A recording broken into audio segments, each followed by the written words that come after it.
Perfect. So we are live. And first of all, I want to say thank you to all of our guests. Most of them are on YouTube, send you lots of hearts, dear and dear. And I will say thank you to our IMP members and each of the guests. And first of all, to you as an amazing lecturer, educator. Today you will share your knowledge. And this stream is amazing. Why? It's polycultured because this live stream is coming from beautiful Georgia, the capital of Tbilisi. And you are two cultures will unite today. And stage is your deal, Andrew. Okay, Please. thank you. Okay, I will share my screen.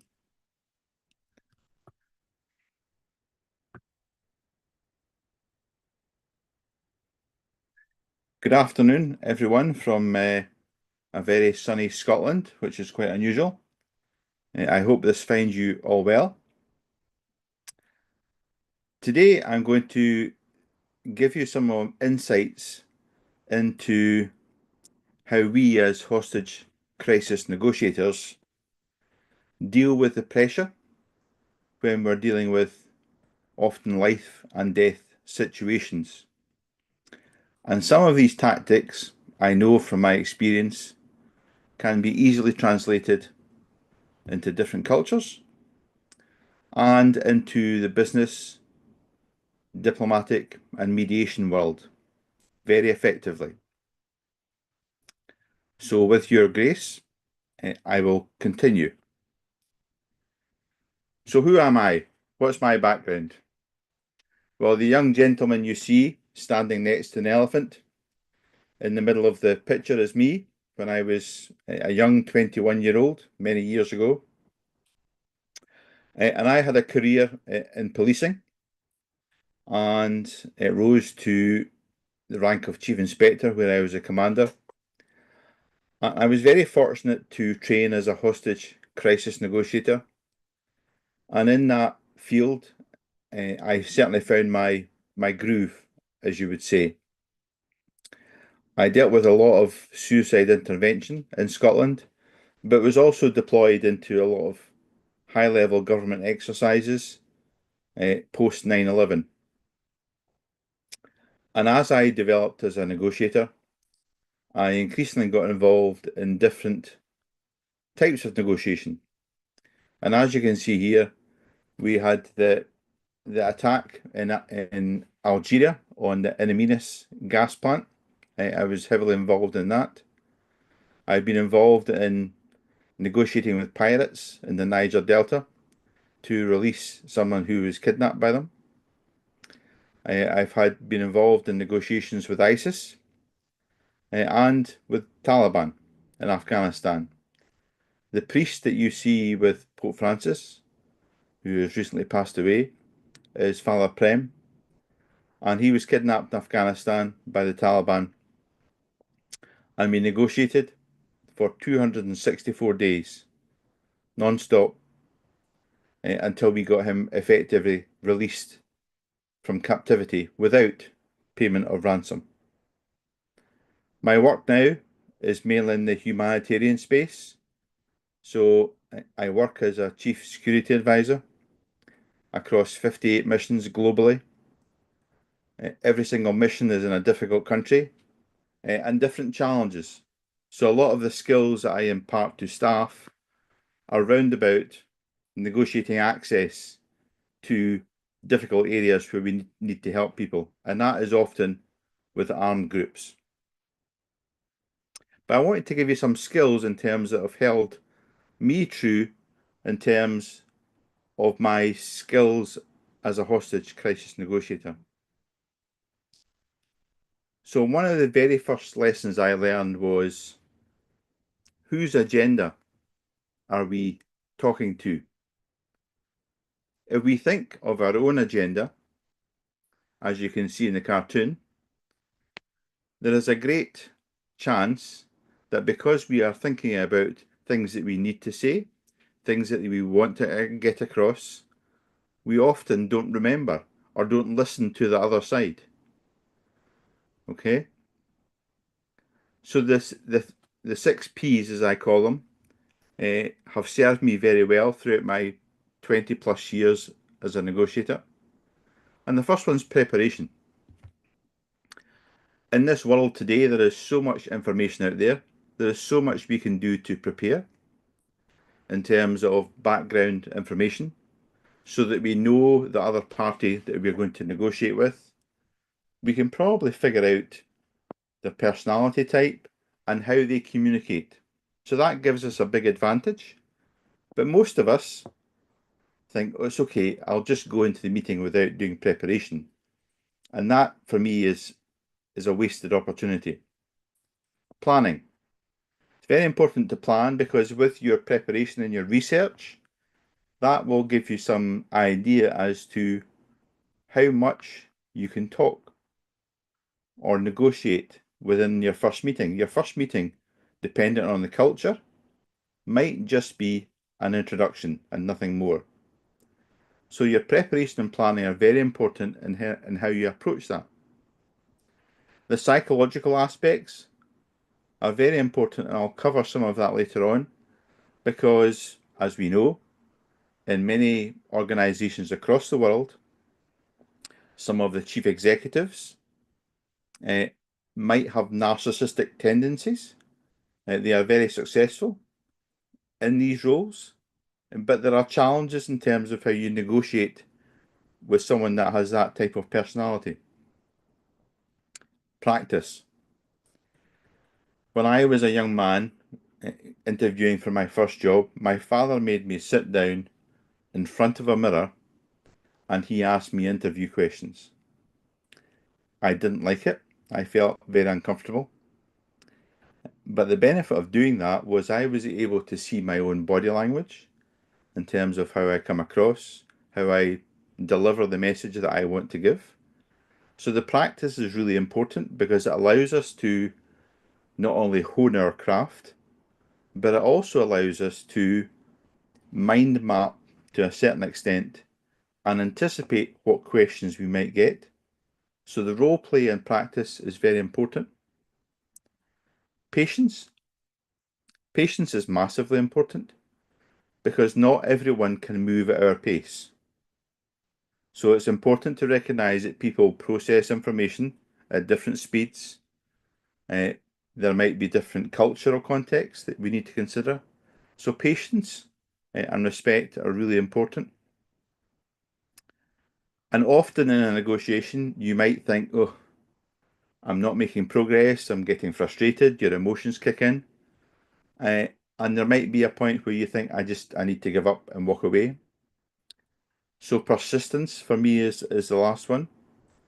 It's very important when you're dealing with people that might be in crisis that persistence is vitally important in terms of how you save that person's life. So these are the 6 Ps that I have held true throughout my career as a negotiator. And now I'm going to go in and give you some of the tactics and methodologies that we employ as hostage crisis negotiators. So for me, negotiation is not a wait and see option. We don't just sit back and say, oh, we're just going to talk and see what happens. It's a tactic. It's a tactic that can be used very effectively to change behaviour, to uncover motivations behind certain behaviours. So it's something that is very much proactive as a tactic. It must never be regarded, particularly in my world from law enforcement, as a perfunctory forerunner to a tactical option. So we don't just say, oh, let's negotiate for a while until we can tactically deal with the suspect. The third point I think is really important is that commanders command and negotiators negotiate. We can't have the decision makers being the negotiators. And there are several reasons behind that, and I will cover that shortly.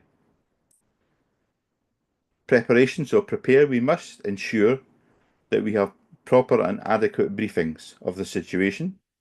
And now that comes down to research, but it also comes down to an approach in terms of leadership and command is knowing the facts, not making assumptions about certain things, but operating on a factual basis, which is really important. It's how we create dialogue and build rapport, and I'll talk through that, how we do that, how we listen actively. And God gave us 2 ears and 1 mouth, but unfortunately not many people use them in that proportion. Consistency. Criminals, the other parties, will try and catch you out if you are lying. And that has been my experience over a number of different, quite tense negotiations. And being honest is actually really important because you'll be tested on that honesty, particularly from a criminal point of view, because they want to see if you're going to lie. So consistency is really important, and being honest in negotiations is sometimes quite tough because the message you need to deliver might not be a message that they want to receive. So you need to think how you carefully craft that message. But if you tell the truth, then you can never be caught out in a lie. Not everything is negotiable, and I'll give you some detail around about that in terms of how we approach that. But again, that can be part of your preparation going forward. And for me, because we are dealing with human beings, we are all unique, we're all different. There are no precise rules, there are guidelines, because every encounter is going to be different, and it's affected by so many different things. So the first thing that we need to do as negotiators is to decide our strategy. Now, we know that because if you define your strategy, you know where you want to go. And I put this picture up because this is a picture of my daily walk with my dog. And there are 2 items in that picture. There is a tower and a tree, a big tree. Now, to me, in negotiation is like the tree. You want to go from the base of the trunk right to the top. And often in that dialogue, you will branch out because somebody will say something you think, oh, that sounds quite important. I need to investigate that. So you will take the conversation down that branch to find out maybe some real information that allows you to deepen that connection. And then the skill of the negotiator is to come back from the branch and then continue up the trunk. Often, and I've seen this with many inexperienced negotiators, is they are like the tower. They want to go from the bottom to the top and consider it a linear process where they don't need to branch out. And for me, that doesn't work. And I've seen that not work on many, many occasions. But where you branch out and you pick up on a key word that someone has said, you often find out the motivation behind the emotions that that person is feeling, and you also deepen that connection. If you deepen the connection and build strong rapport, then you're in a much better place to then start to influence that person's behaviour. So what do we look for in negotiators? We don't just randomly select people. It's very much like the bell curve. So there are a small minority of people who are natural negotiators, who tend to be a little bit introverted, very calm by nature, and have a natural ability to negotiate. The vast majority, you can teach them these skills, and daily practice allows them to hone these skills very effectively. And then, like any society and skill, you have a small minority of people that would never be a negotiator in 1,000 years. The type of person that would go into an empty room and cause an argument with themselves. So it's important to recognise that. As negotiators, we look for people that are courteous. Most of us are brought up to say please and thank you. And that is really important, irrespective of what culture you operate in. We look for people who are empathic, who can reach out to the other side to try to understand how they feel. We look for non-authoritarian. Now, coming as a police officer, that can sometimes be a struggle because we are used to being in an authoritarian role. So being non-authoritarian is being non-judgmental. And we all love to judge, as we know. Having good verbal skills, so your ability to talk to the beggar on the street, as well as the chief executive, and have that conversation. That's really important. Being calm, because you'll get a lot of stuff thrown at you in a negotiation. So your ability to be calm is really important. And I'll give you some techniques to deal with that. Being flexible. So it's really important that in any negotiation, what you are trying to do is you're trying to build a jigsaw in your head. You will get small pieces of information that you need to piece together, and you need to be able to do it quite quickly. So being agile cognitively is very important. It's also important you don't take up a challenge, because there will be many times when you will be tested, where people will agitate you, try and get you to rise to the bait to see if you will react emotionally. So it's really important you don't rise to any challenge. And it's also important that you're able to tolerate large amounts of ambiguity and uncertainty. Now, for people that are anxious, they can't deal with that. So it's really important that you're able to handle that type of pressure. So that's how these are the key things that we look for in negotiators. In terms of commanders, now I talked about commanders should not negotiate. And there are several reasons why they shouldn't negotiate. They're going to be too busy because they're in charge.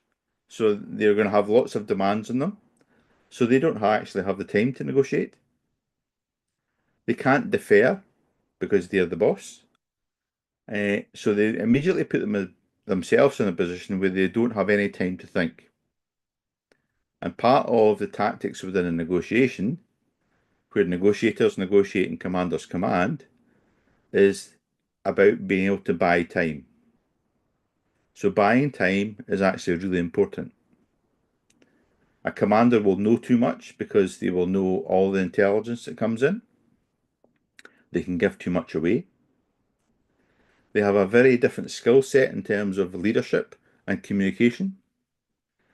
And often, and I've seen this and I've experienced this with quite senior commanders, they can have an emotional overload because of the stress not only of dealing with the incident, but dealing with everything else that is being thrown at them. So that is the key reasons that commanders should not negotiate and that the negotiators should. And we've seen this recently, particularly in the conflict of Ukraine, where the US is having negotiations with Russia.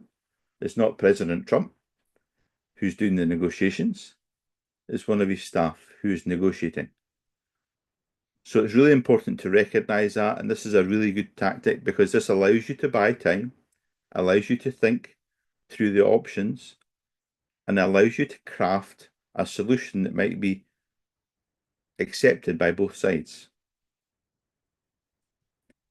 So I talked about things that are negotiable and things that are not negotiable. So again, this could be part of your planning. In my world, what is negotiable are really the basics.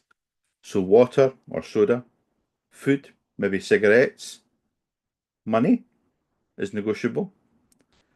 Freedom of hostages is negotiable. Perhaps using an intermediary, a third-party intermediary, is negotiable. And publicity is also negotiable. The things that are not negotiable are alcohol, because we know that affects their cognitive ability to negotiate. Drugs. Exchange of hostages. We don't say, well, we'll give you somebody if you give us somebody out. We don't do that. Supply of weapons for obvious reasons. And what you've seen internationally in some negotiations is the release of prisoners from different countries. And then a civilian negotiator. You don't want to put a civilian negotiator because effectively that person could be taken hostage too. So it's really important that in your planning, you consider what things are negotiable, what are you prepared to give, and things where you're going to stand firm and say, no, this is a non-negotiable matter. So that's really important to define that, because that helps as you go through the negotiation. Now, within law enforcement, and I've been teaching law enforcement for over 20 years now, we have a team. Negotiation is a team game. In the way that we deploy it, we tend to have 5 members of a team. We have the primary negotiator, who does the active listening and the talking.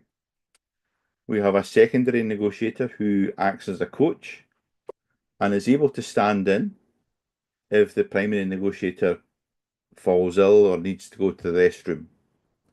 We have a scribe, someone who writes down the key points of the negotiation within a timeline, because that's really important, particularly if it comes to demands, to write down the demands verbatim. We have someone who's an intelligence analyst. So that's to find out about the other side, to find out, are they part of a group? What are the motivations of this group? What are the political aims of this group? So that is really helpful because that gives us material to work with in the negotiation. We have someone who talks about the boards, and I will show you that shortly. And the boards is a really good way to have all the information in front of you, so that when you're not trying to keep everything in your head as a primary negotiator, the information is displayed in front of you. And the person on the boards is helpful because they are listening to dialogue, can point to certain pieces of information to assist you. Team leader. The team leader is there to consider the broader tactics, to relate to command, to say, okay, this is where we are in negotiations. These are the tactics we have deployed, and this is the progress we're making. And you also might have specialist advisors coming in. So you might have a psychologist to give you the insights into personalities and some of the tactics that can be used with that. You might have a cultural advisor, if it's someone maybe from an ethnic minority that you don't know about, so you can understand that culture. And if it's in a different language, you're going to have an interpreter. Sometimes you might have 2 interpreters to ensure that the first interpreter is doing what you're asking them to do. So it's very much a team game. And people tend to slot into the different roles. In the law enforcement negotiation world, if I trained a team in Colombia, I know I could take them out of Colombia and I could drop them into Ukraine with a team in Ukraine, and they would operate along the same lines. So globally, we're all trained in the same system. We all have the same skills, and we all operate the same. So we're able to work across many different countries and cultures globally as a law enforcement tactic. So the boards, I talked about boards, and here's a good photograph of some of the boards that you can see. So you would have your negotiation strategy as a board. So that is to remind you of what is the purpose of this negotiation, where do we want to take it to. You would have the key intelligence up on the board. You would have plans. So if they're going to come out of a building, how are they going to come out of a building? And that is sometimes very detailed. Hooks. Now, hook is not a physical hook, but that is a key word that someone has said in a piece of dialogue. So remember we talked about the branches on the tree. So a hook might be something that is very important to them. And in that dialogue, they might emphasize that word. And you think, oh, okay, wait a minute, you've emphasized that word must be really important.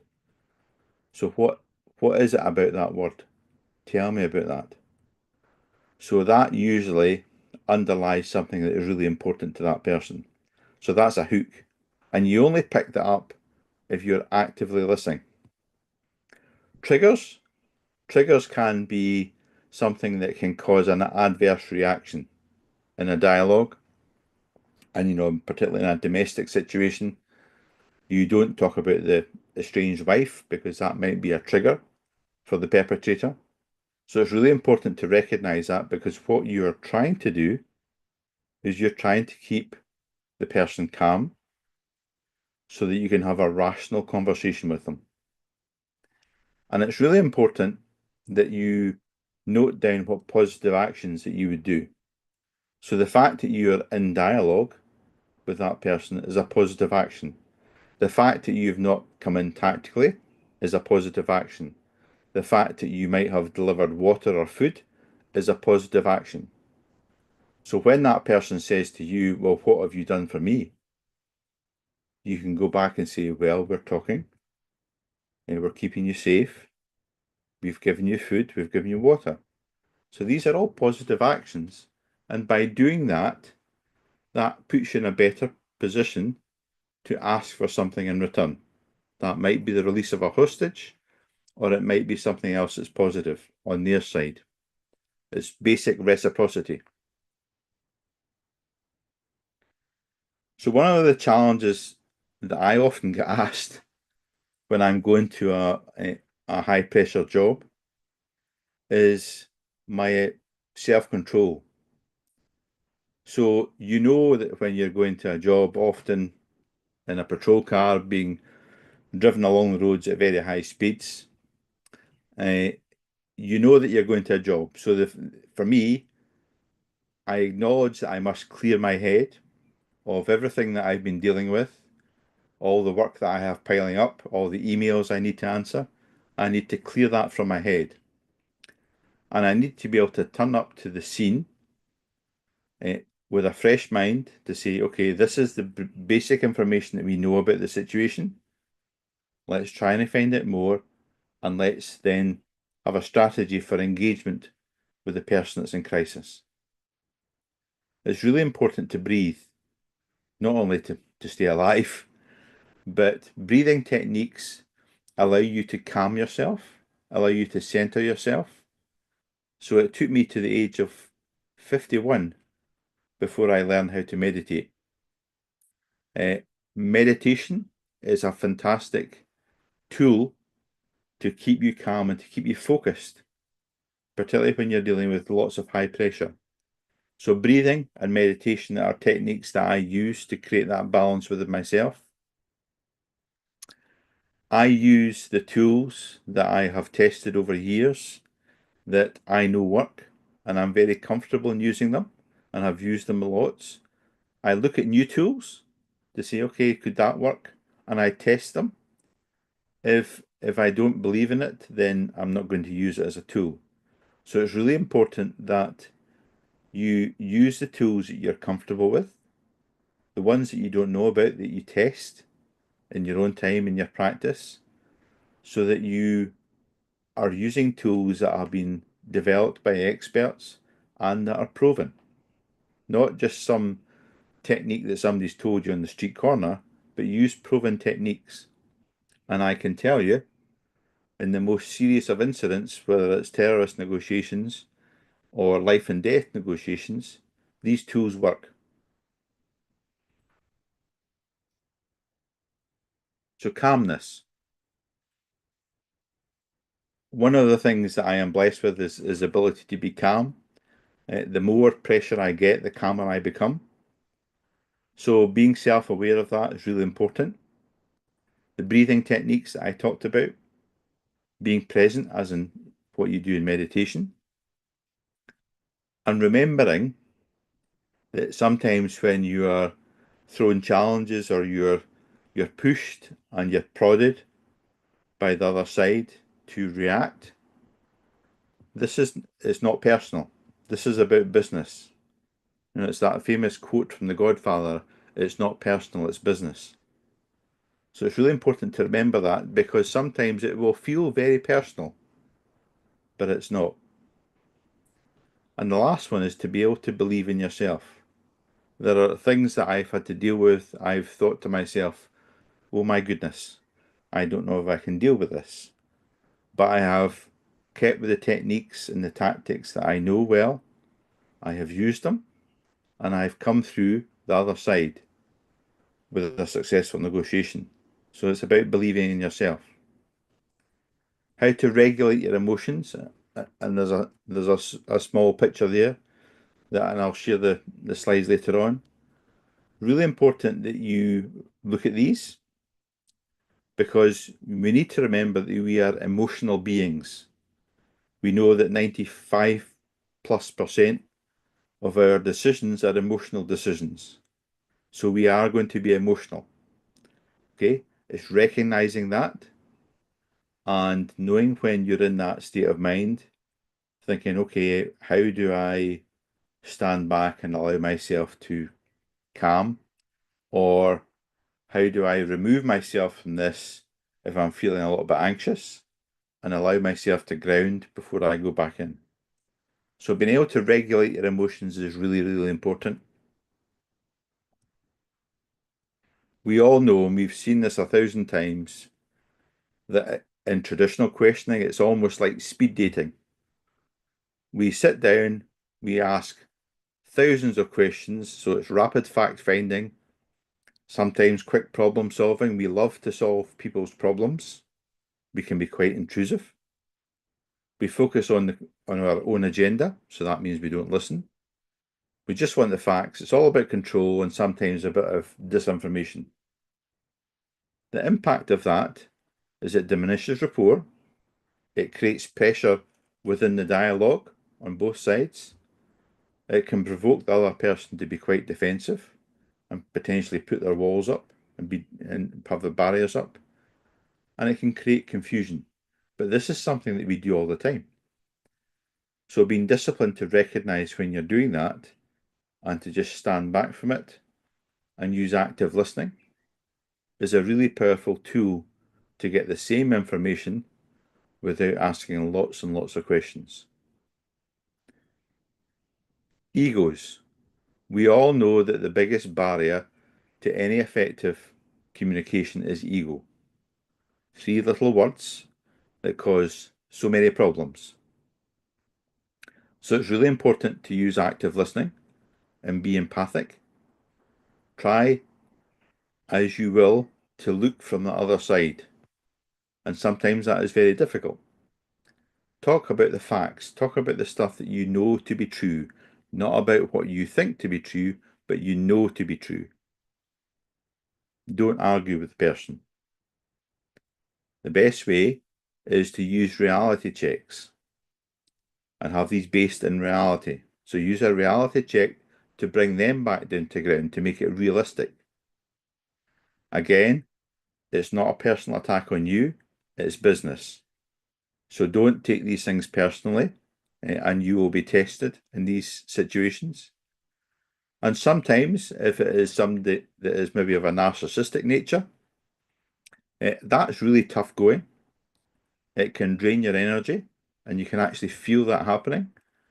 So disengage. So that one of the techniques that I teach people is sometimes you might be in a really high pressure situation, and guess what?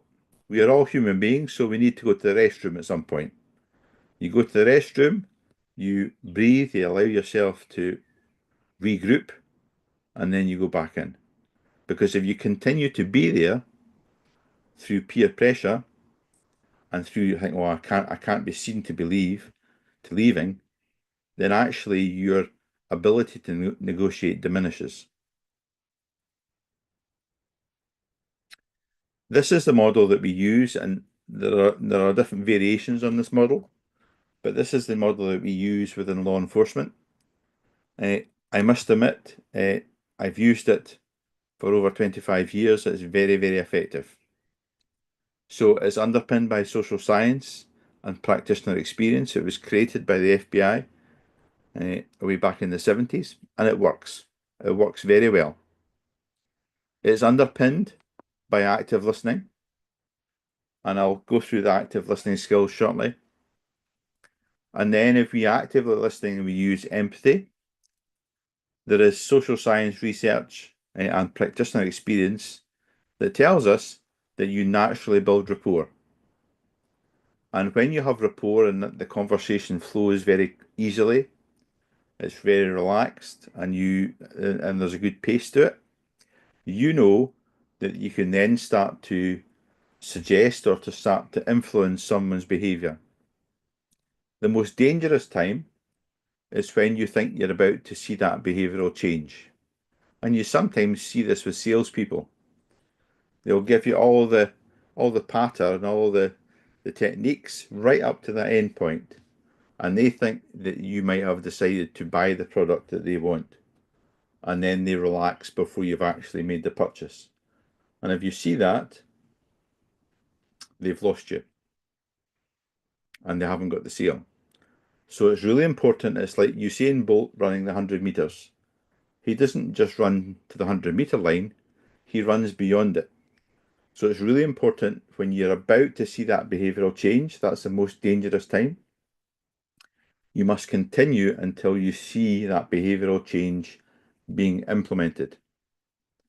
But as a model and as a tool, it's very effective because it allows you to, perhaps as an aide-memoire, to have on your folder to look, wait a minute, where do we think we are in this negotiation?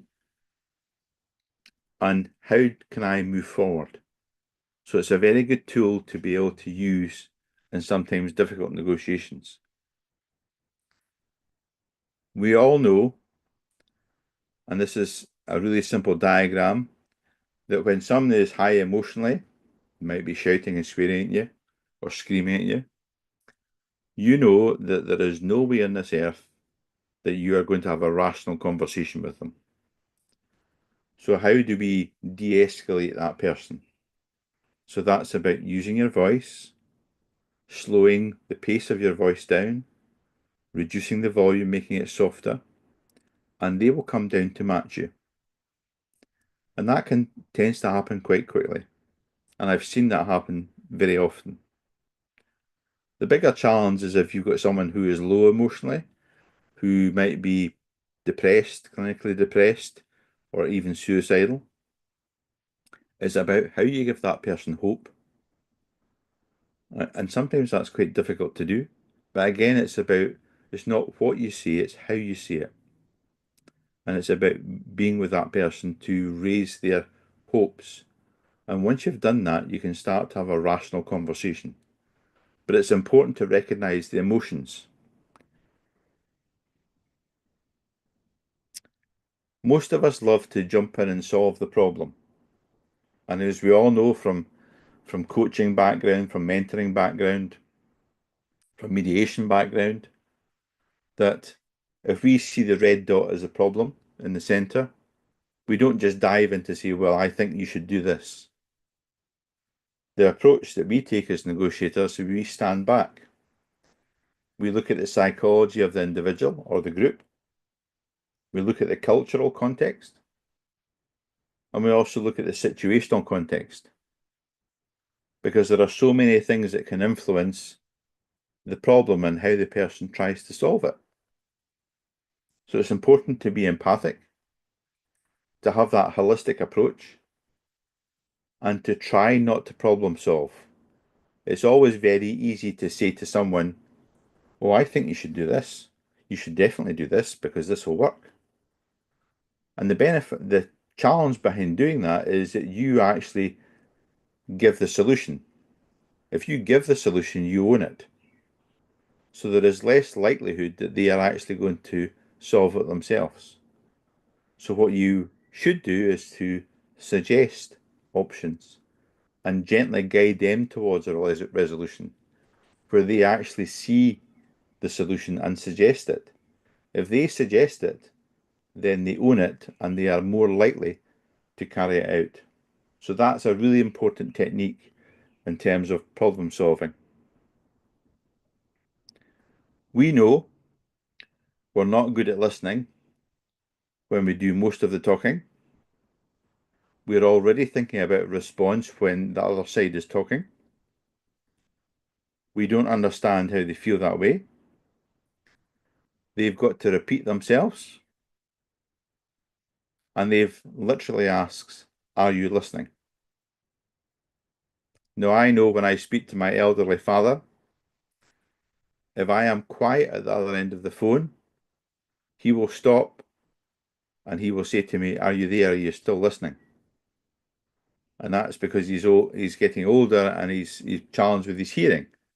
But he's still very acutely aware to have these minimal encouragers so that he knows that I'm listening to him. And these are the active listening skills. So minimal encouragers are the small sounds that we make, the noises that we make, the small words that we use. So, okay, all right, yes. These are the small minimal encouragers that we need to hear. If you give them, the other person knows that you're listening. We use open-ended questions. So who, what, why, where, when.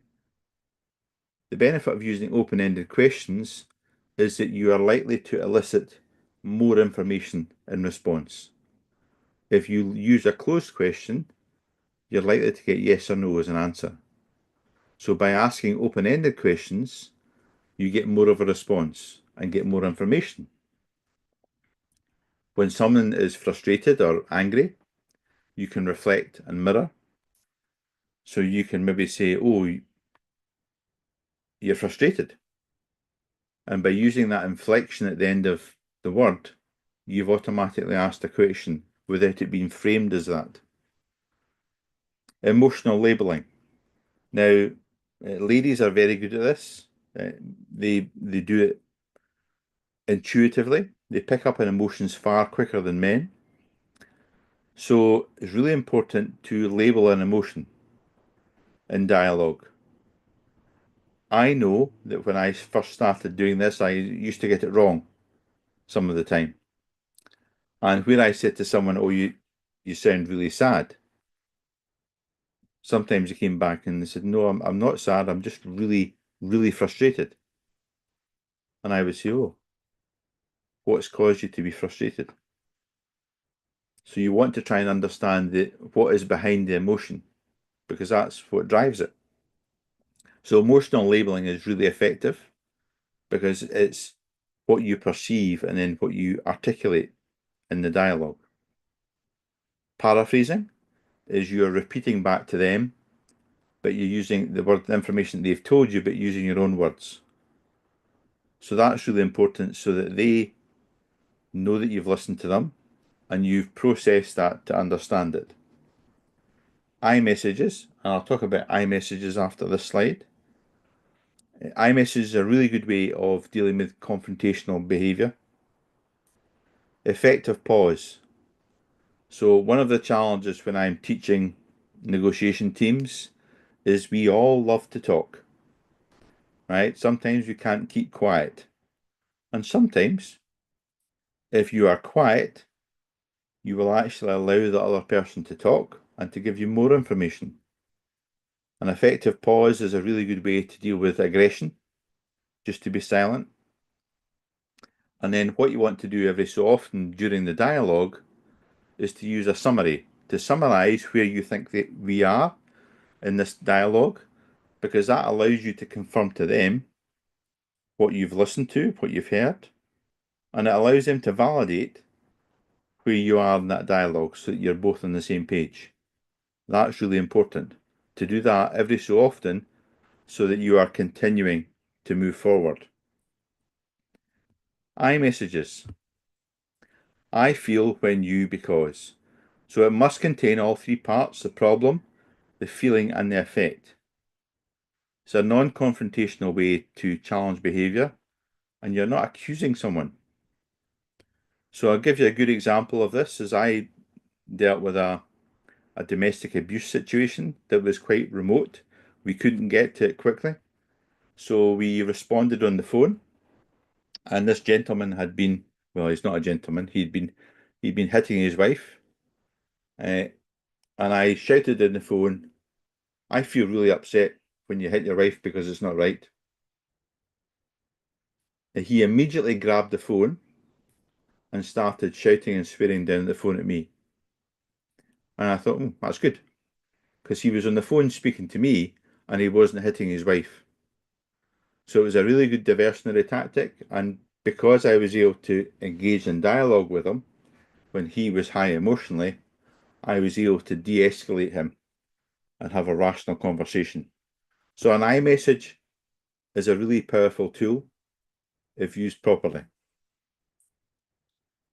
This is a short video that I'm going to play, which I think is really powerful. It's from Bernie Brown in the States.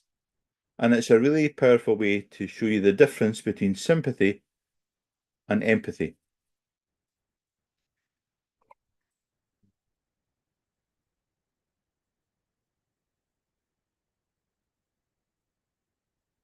So what is empathy and why is it very different than sympathy? Empathy fuels connection. Sympathy drives disconnection. Empathy, it's very interesting. Teresa Wiseman is a nursing scholar who studied professions, very diverse professions where empathy is relevant, and came up with 4 qualities of empathy. Perspective taking, the ability to take the perspective of another person or recognize their perspective as their truth. Staying out of judgment, not easy when you enjoy it as much as most of us do. Recognizing emotion in other people and then communicating that. Empathy is feeling with people. And to me, I always think of empathy as this kind of sacred space when someone's kind of in a deep hole and they shout out from the bottom and they say, I'm stuck, it's dark, I'm overwhelmed. And then we look and we say, hey, I'm down. I know what it's like down here and you're not alone. Sympathy is, ooh, it's bad, no. You want a sandwich? Empathy is a choice, and it's a vulnerable choice because in order to connect with you, I have to connect with something in myself that knows that feeling. Rarely, if ever, does an empathic response begin with at least. Yeah. And we do it all the time because you know what? Someone just shared something with us that's incredibly painful, and we're trying to silver lining it. I don't think that's a verb, but I'm using it as one. We're trying to put the silver lining around it. So I had a miscarriage. Oh, at least you know you can get pregnant. I think my marriage is falling apart. At least you have a marriage. John's getting kicked out of school. At least Sarah is an A student.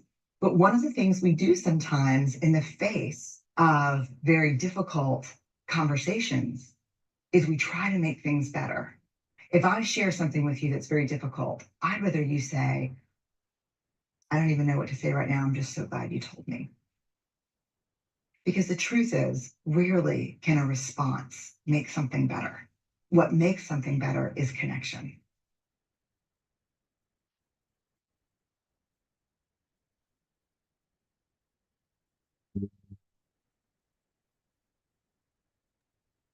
Amazing.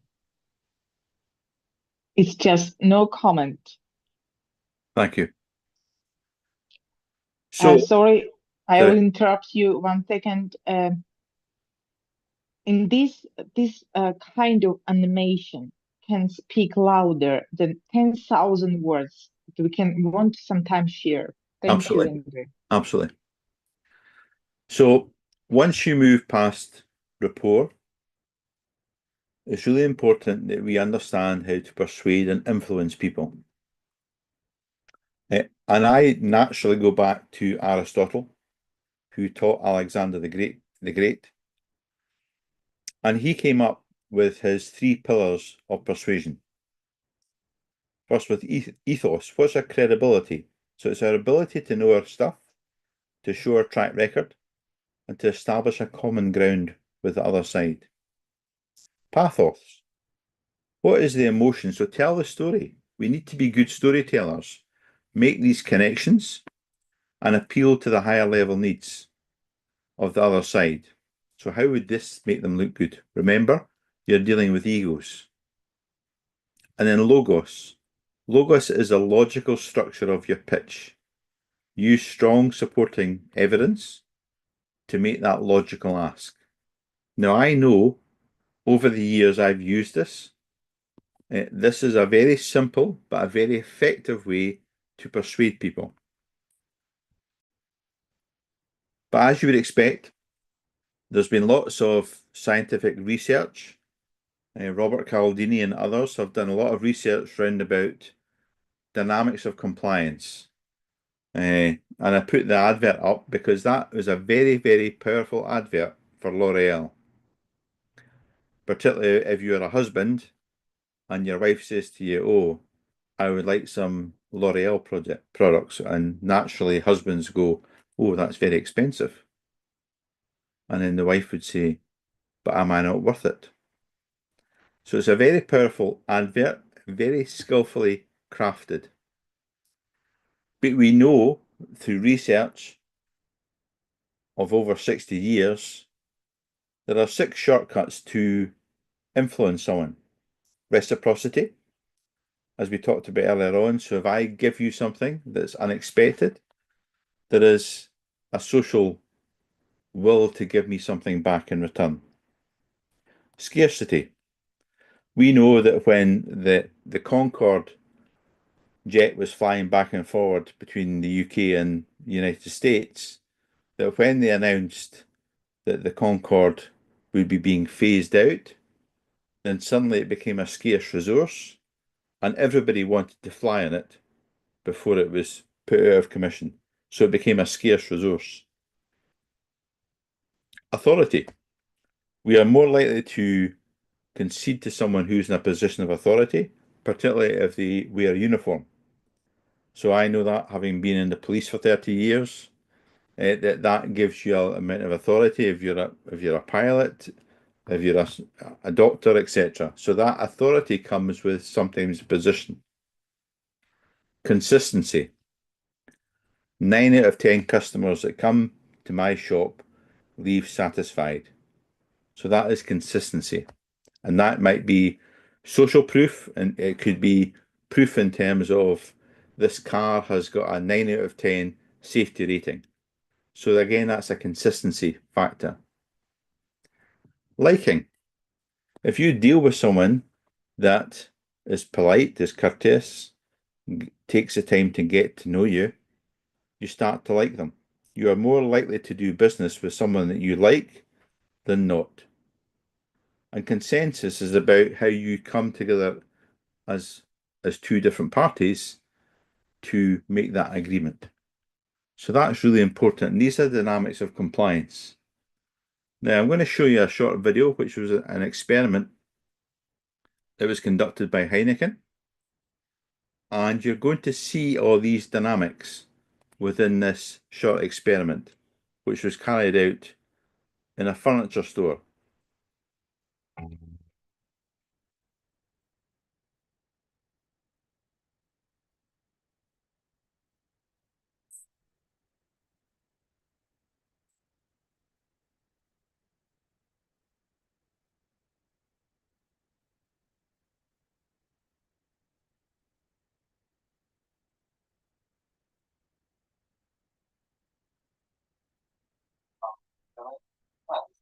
See these 2 seats. If you can convince your lady you could buy these 2 seats, you will get 2 tickets to the UEFA Champions League final. Yeah. Honey? It's a pair of stadium seats. Exactly. $18.99 for 2 chairs. $2,000 I can get a good mattress. But why would I want stadium seats in my house? No. Can you put stuff in it? My what? Why don't you just sit on my couch? They just spoke to me. I don't even know what this is doing here. It's some sort of prank. They spoke to you. They did? Do you realize that this is half my wedding dress? We'll just get a cheaper one. No. Maybe I love those. Yeah. Did you like them? I do. I like them a lot. We just let them go. They like the big present. What ladies now? It's plastic. Durable. It's an investment, like those designer handbags of yours. You wouldn't even have to worry about those chewing on them. They would contrast well because they would be a structural piece in my always. I can hit red. I know, right? This will give a home an industrial feel. And industrial is the in thing right now. I'm buying it. There's no way this is coming to my house. It's not happening. No, they're going. Audrey, trust me on this? Okay. But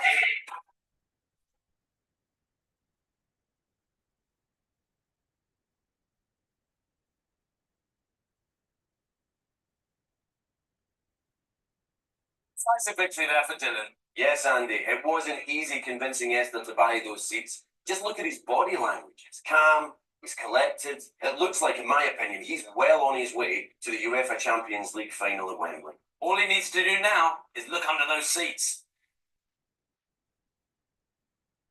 These are 2 tickets to go to London to watch the Champions League final in London. So we're going to London.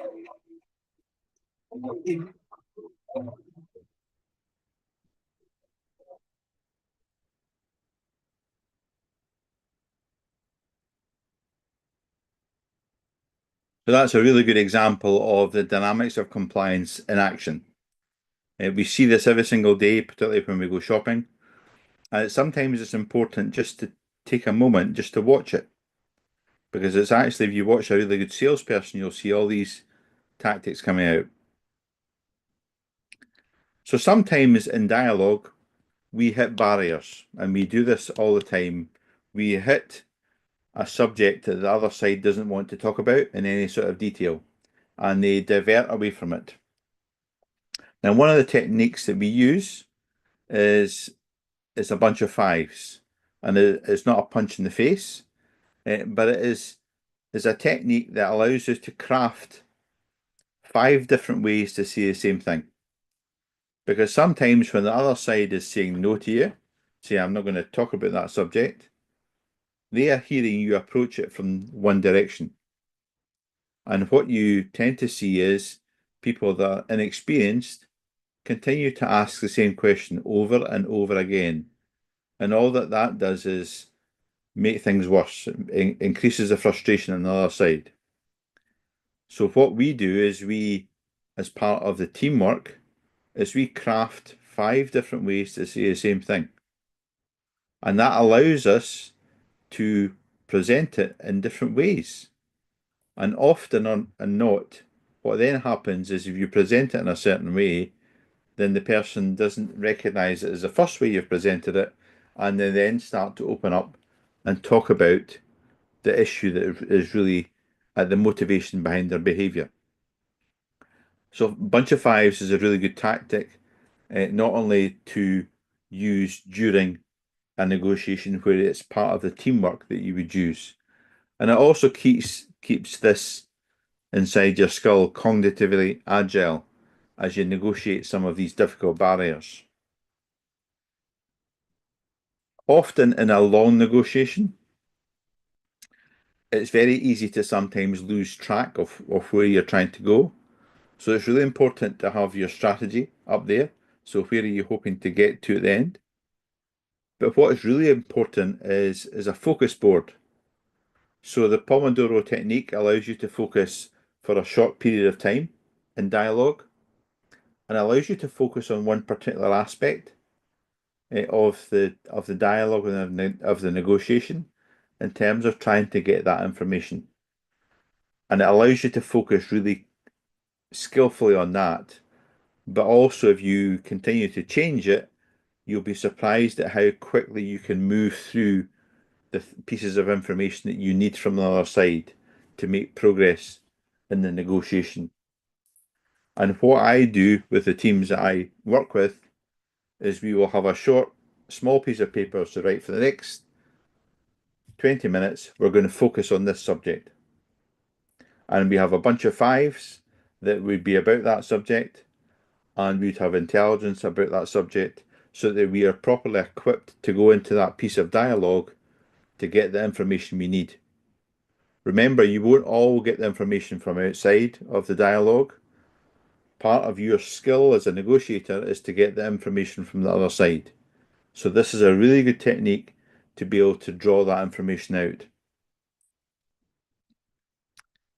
Sometimes, when we're about to have difficult conversations, there are 5 ways that I tell the team, think about why you're having the conversation.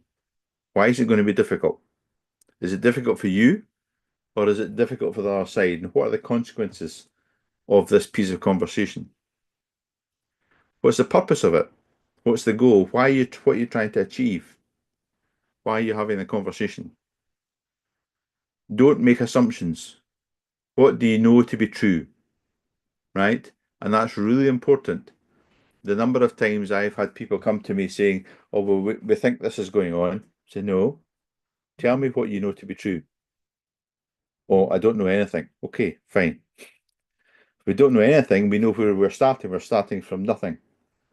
If someone makes an assumption, you can go off on the wrong foot. And sometimes that can cause more damage in dialogue. Timing. Is it the right time to have the conversation? So that's really important, particularly think about yourself in terms of your own self-awareness. Are you feeling up to it? Is your team ready to support you during this? Think about the other side. Not only think about the other party, think about the cultural aspects of it.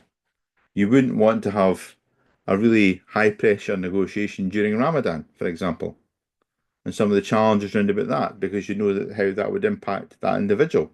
And for me, it would be disrespectful. So think about the timing. Time is really important. And don't create your own version of the conversation in your head. It's very easy to do that. You think, okay, if I see this, the other side's going to say this. No. If you do that, you actually don't listen. Okay? So just deal with the information as it comes in and use the tools that you're comfortable with and actively listen.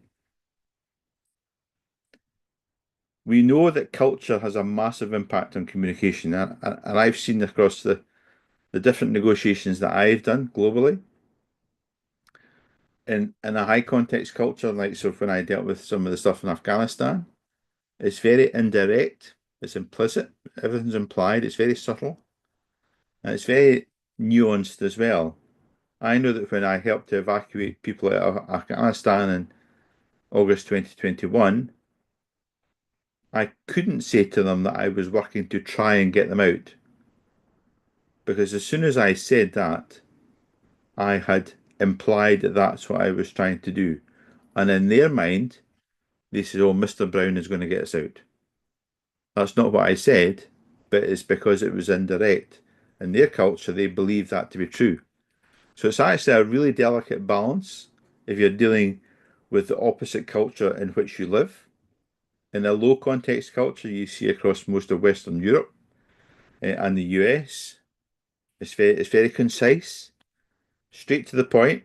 It's very explicit, very simple and very clear. So it's really important we understand these different cultures and understand how to act within that. I know that in my dialogue in Afghanistan and India and Myanmar, that I always bring the conversation and I start off by saying greetings from Scotland. How is your family? And talk about family, right? Because that is really important. It's also respectful. I wouldn't necessarily do that with my friends in the United States. So it's really important to recognize the different cultural communications. And then we have the psychological aspects. Okay. So I've dealt with probably most of them in over 25 years. They are challenging. And where you have someone, maybe a psychologist as a special advisor, that gives you an insight into how that person might react to certain things. Dealing with someone that's got schizophrenia is very difficult. And dealing with someone that's psychotic doesn't listen to the words that you're saying. So I remember dealing with someone who was psychotic, and I'm saying, I'm here to help you. Now, it took me a while to figure out that the word help to them has been interpreted as kill. So I'm here to kill you. My name's Andy, I'm here to kill you, as opposed to help, because in their head, that's what they heard. So that's very difficult to deal with, and you need to be really actively listening to pick up on that dynamic and how you navigate that. And I will share with Christine for distribution some techniques that can be used with different personality types. And probably one that we're going to see quite often in diplomatic situations and mediations between countries, between two parties that are fighting, is you'll see a variable leader who might have narcissistic tendencies. So they're only able to see their point of view. They don't really care about what you think. They are self-absorbed, they have a huge ego. So they have this need to be loved and to seek admiration. If you are somewhere down the pecking order, they don't really want to bother with you because they want to speak to someone of equal standing or higher, because that's how they think. They're deceitful, so they are very skilled liars. So it's really important that you know the facts and stick to the facts. They don't really care how you feel. They don't care how the other people feel because they are missing that empathic part. They will give you unrealistic expectations. So how do we deal with unrealistic expectations? We use reality checks to bring it down to ground. Don't criticize them because they can't accept it. No matter if they've been caught with their hand in the sweetie jar, they cannot accept that they are stealing sweeties out the jar.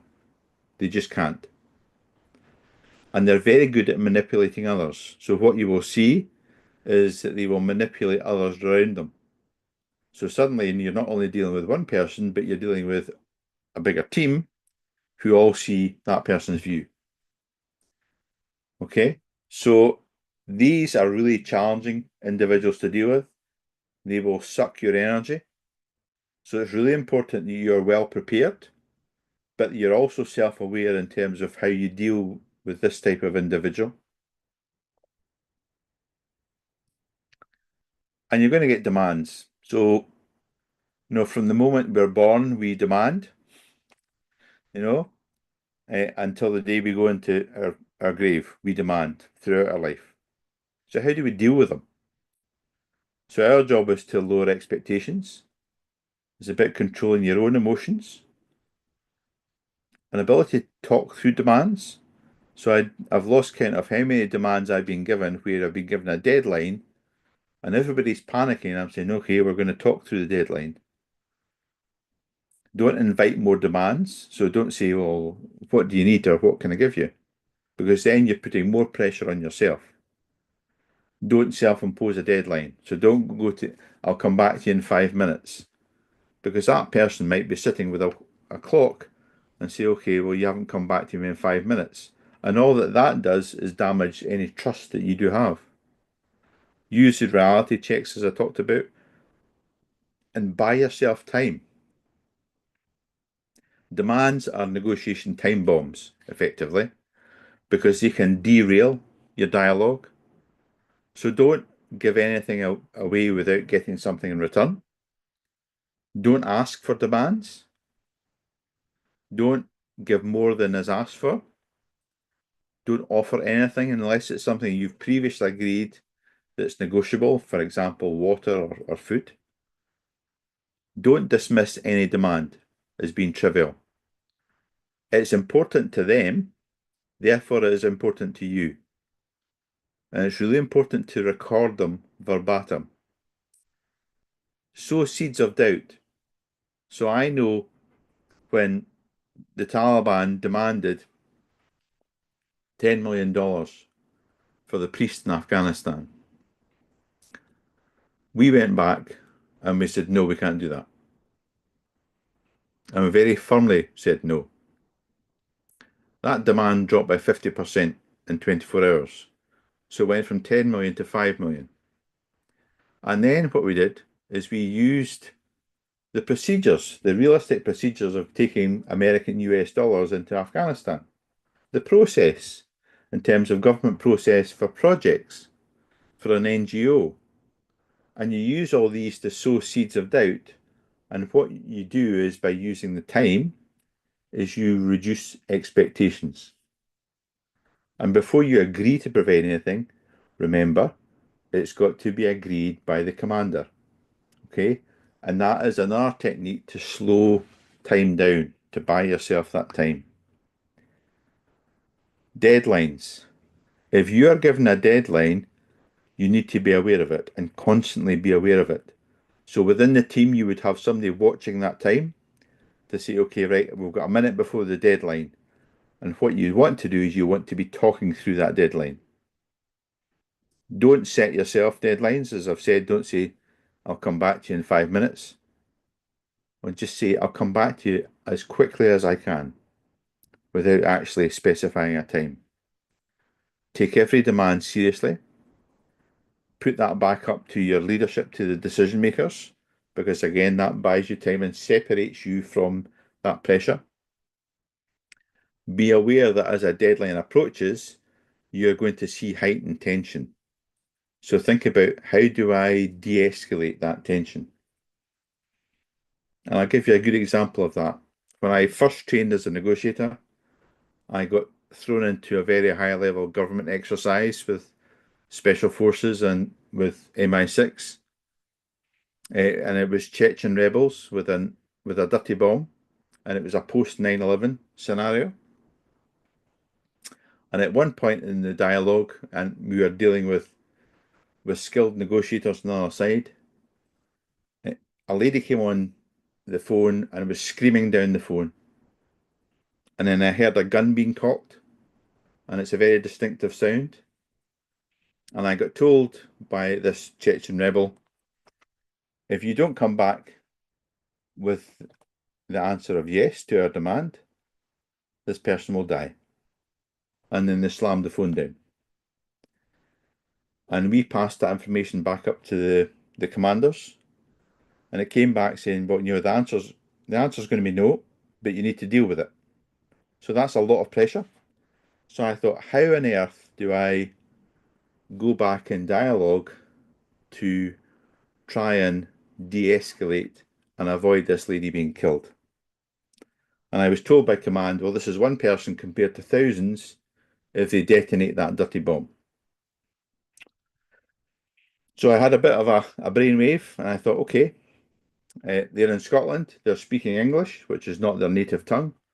So I'm going to do my best, and I'm going to learn a little bit of Russian. And I went back and spoke really bad Russian. But the response I got was, oh, you're speaking my mother tongue. And I said, well, you've given me the good grace to speak in my mother tongue.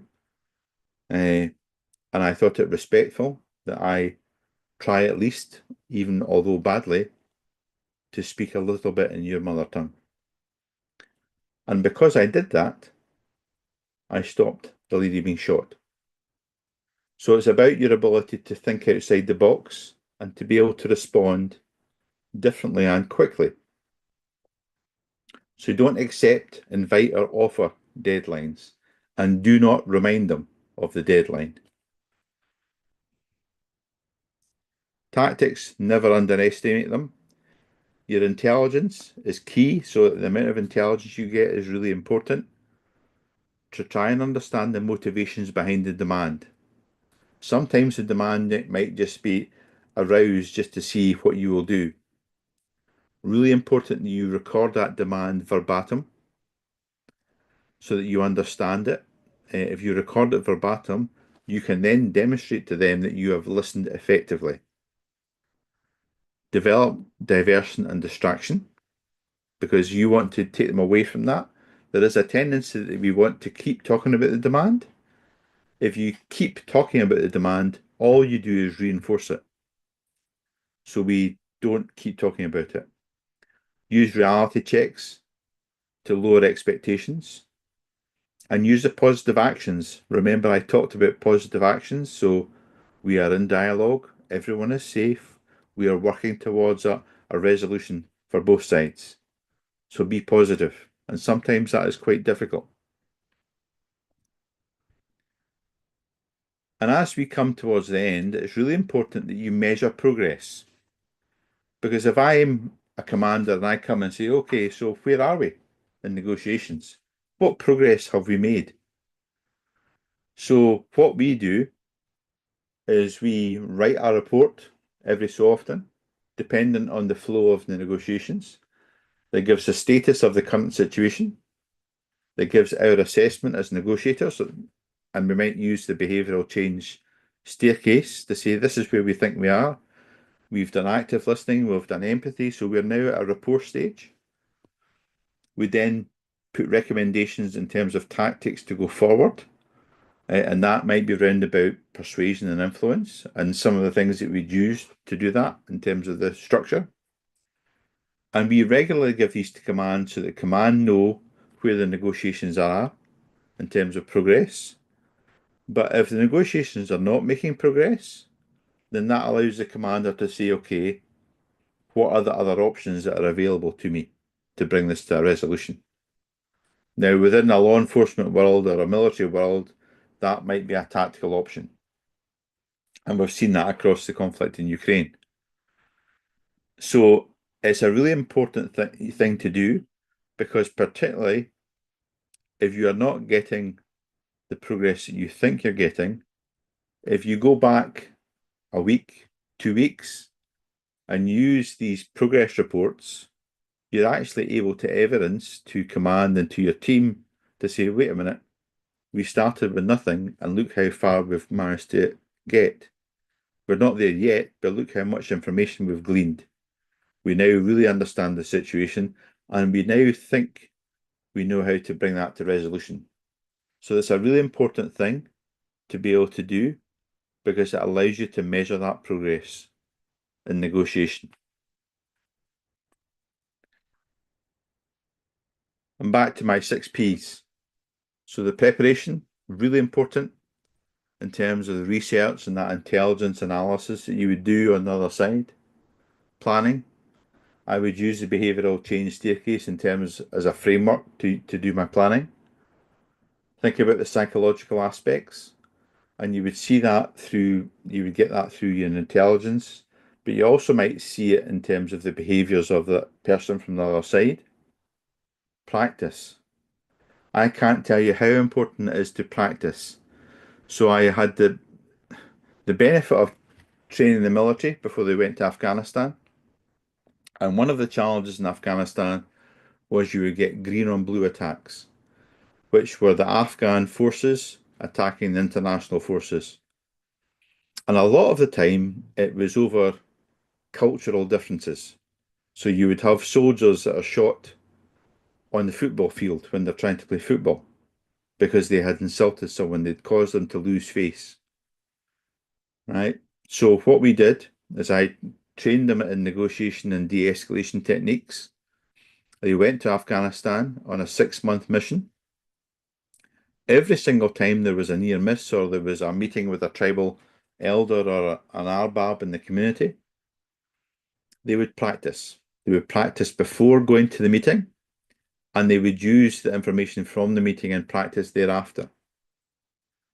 The tasks that they were given to do within that 6-month mission were achieved within 6 weeks, because they had worked really well with the Afghans, because they understood that an Afghan guard who might fall asleep on night watch is having to do 5 different jobs to support his family. And they were able to empathise with that and deal with it as they would deal with colleagues from the Scottish military. You know, to go and take him a cup of tea to keep him awake or to take over so they could get some sleep. And that made a huge difference in terms of their ability to conduct their work on the ground. So the practice is really important. Patience. Remember, not everyone will move at your pace. And persistence. I've put a quote at the bottom that comes from Sir Winston Churchill. Courage is what it takes to stand up and speak. Courage is also what it takes to sit down and listen. Now, a lot of these conversations will be difficult, will be stressful, but for me, it is the inner courage that we have as mediators, diplomats, and negotiators to be able to bring peaceful resolution to a lot of the different conflicts that we are trying to resolve. And finally, questions. This is a picture from the Isle of Skye, where I worked as a commander for a period of time. Okay, I'll stop sharing my slides.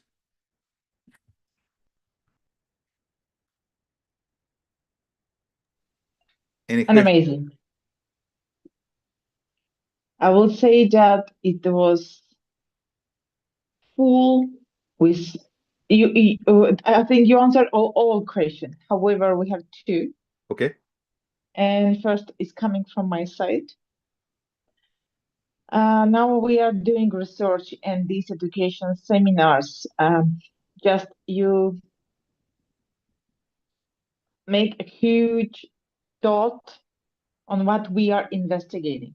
Yeah. Our mission to share these nuances, the tactics and techniques which are the useful for each of the professional mediator, negotiator, diplomat, and the simple first line professional specialist. Why I'm telling that?